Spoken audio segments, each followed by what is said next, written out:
Hey everyone, welcome to News to Astonish, where we discuss comics, movies, games, and more. I'm your host Ronnie, and today I'm going to be reviewing Doomsday Clock, a highly anticipated comic that I've been waiting for personally. By the way, that was my new channel intro. Did you like it? That's right, I am ditching the old channel intro that you guys are all familiar with and sticking with this new one. And I think that this new intro really suits this channel really well. Before I get started with the review, I just want to say that I won't be spoiling anything for this comic book. I'll just give my overall thoughts and that's it. Like the original Watchmen, which was a limited series run, this too will be a limited series run. Specifically a 12-part miniseries, so keep that in mind. And with that being said, alright, let's get to the review, shall we? So Doomsday Clock is, believe it or not, a sequel to the popular graphic novel comic book known as Watchmen, which was published by DC Comics back in 1985 to 1986. For years, people have been clamoring for a sequel to one of the most revered comics in history,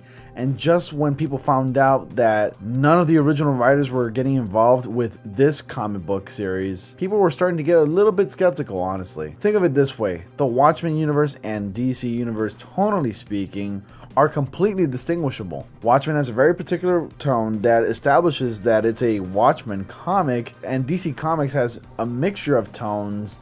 And as of late, if you're reading DC Rebirth right now, you know there's more tones to it, specifically a lot more humor. So yeah. But no, it's the latter. This comic feels and reads like the original. It opens up with chaos in the streets, tons of dark tones are used, people throwing the shit bombs, I mean cursing, there's plenty of that in this comic book. This is something that's been culminating for years, and we've been feeling it since DC Universe #1. There, we learned that the timeline in the DC Universe was being interfered with as a grand experiment, and it's none other than Watchmen's Dr. Manhattan. Remember when I said that this was a sequel to the original Watchmen? Well, it turns out that this event takes place 7 years after the events of Watchmen, which means that this comic book would take place around the year 1993, if I'm not mistaken, which is also the year that Superman died. So one can assume that this is going to be a story that involves with interfering with the timeline and particular events of said year. That's just my assumption, really. Right off the bat,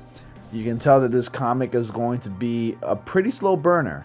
And you kind of wish it's not, but at the same time, you don't want these comic book writers to, jump on the bandwagon so quickly and hit the ground running immediately, But no, you need to lay the foundation first, start off slow. You need the whys, the whos, and the wheres and hows and stuff. Jeff Johns and Frank, which did the illustration, really focus a lot of attention in these pages on setting the scene and recapturing the distinctive look from the original Watchmen comics. They capture the tone and the feel too. I will also say that given 30 years ago, we didn't have the technological advances that we do today to make the colors appear rich and pop out as they do now in this series. However, despite the technological advances that we have today to make better looking comics, this comic does a good job by keeping it bleak yet rich in color, if that makes any sense. Mind you that this comic will cater to the original fans of the original Watchmen comic, but it doesn't feel forced whatsoever. While keeping in tune with the original material and continuity, it's always best to throw some originality in there, because otherwise it'd be something that we've seen before and we don't want that. Perhaps the best news I can give you about this comic is that this comic does address the fallout of the events of the original Watchmen. But with new beginnings, of course, comes unanswered questions, and yeah, you will have those in this issue. All in due time, my comic book readers. Keep in mind that this series is a culmination of the Rebirth comics, and some readers might want to see Superman and Dr. Manhattan jump right into the confrontation, but again, if that were the case, then what would be the point? There wouldn't be any build-up, no hype. I mean, how do you think we're feeling about the Avengers Infinity War? Perfect example right there. Guys, in the end, I had a great experience reading Doomsday Clock #1. It really prepares us for something grand. It's deep. There are certainly questions that need to be answered. The tone and the artwork is spectacular. It almost feels like you're reading the original comic book, and I cannot wait for the second issue next month. I'm going to give Doomsday Clock #1 5 out of 5 stars. Well everyone, that was my review for Doomsday Clock #1. What did you guys think of it? Did you read it yet? I know this review wasn't very specific, but I did it for a reason. Please don't forget to hit that like button, subscribe for more, and I will see you all in the next comic panel.